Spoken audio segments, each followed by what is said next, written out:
In the wake of the Civil War's end, America faced an enormous challenge.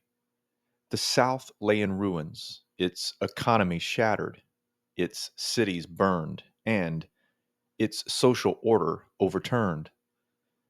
In Washington, the political and legal status of the reincorporated Southern states was debated, and debated, and debated again. But beyond the arguments over constitutions and Congress, another urgent question loomed large in the South. What would become of the 4 million formerly enslaved Black Americans who were suddenly free? How would they be integrated into American society as citizens, workers, and equals? Let's get started.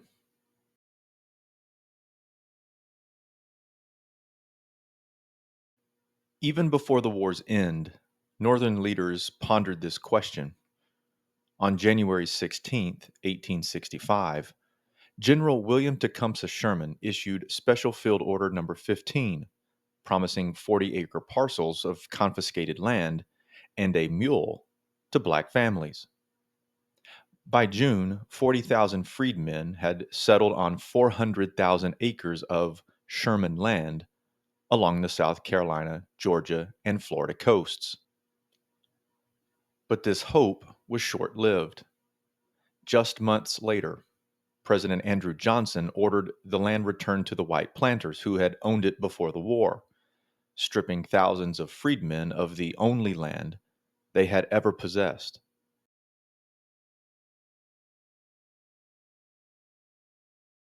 To help the newly freed adapt to life as citizens, Congress and President Lincoln created the Freedmen's Bureau in March of 1865 under General Oliver O. Howard. The Bureau provided food, clothing, education, and job training to former slaves. It spent $5 million to establish schools for freedmen, and by the end of 1865, over 90,000 former slaves were enrolled in segregated public schools with attendance rates over 80%. By 1870, the South had more than 1,000 schools for freedmen, staffed by thousands of white and black teachers. The Bureau also helped found several historically black colleges and universities, also known as HBCUs, including Atlanta University, Fisk University, Howard University, Hampton Institute, and Tougaloo College. Despite its achievements, the Bureau worked on a very limited budget with fewer than 1,000 agents. In 1872, in the midst of military Reconstruction, Congress abruptly shut it down.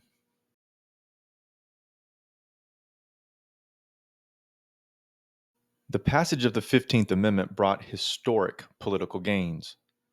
Hiram Revels of Mississippi became the first African American U.S. Senator, taking the seat once held by Confederate President Jefferson Davis. Joseph Rainey of South Carolina became the first African American elected to the House, having previously worked as a barber on a Confederate blockade runner. In total, 16 African Americans served in Congress during Reconstruction, 9 of them former slaves. Over 1,500 black men held local and state government positions. White Southerners complained bitterly of Negro rule, but in reality, black office holders were always far fewer than their proportion in the population. After 1897, no black Southerner would serve in Congress until Barbara Jordan of Texas in 1973, and no black senator from the South until Tim Scott of South Carolina in 2013.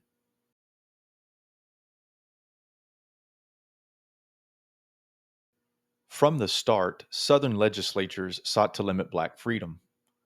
Black codes varied from state to state, but generally allowed officials to arrest unemployed blacks for vagrancy and hire them out to pay fines.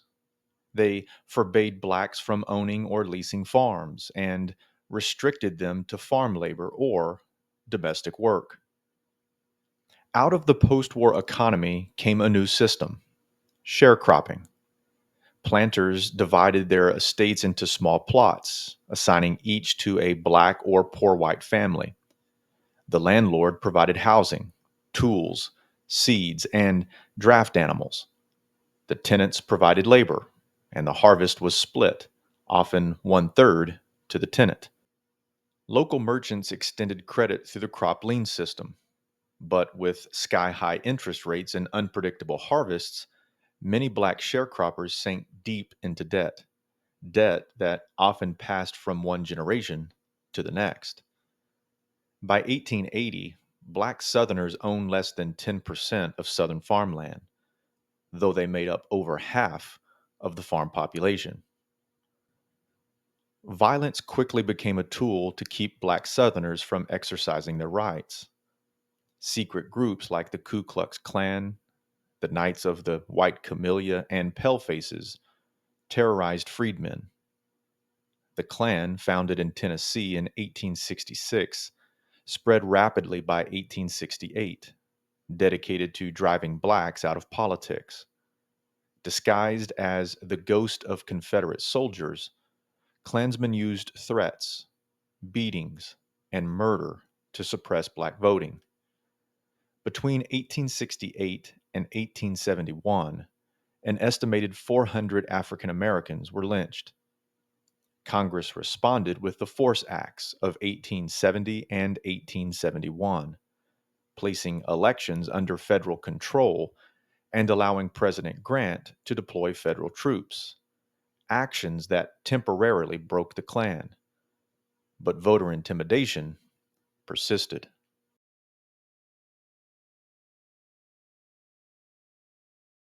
By the 1870s, Northern focus shifted to industrialization, economic growth, and other political concerns.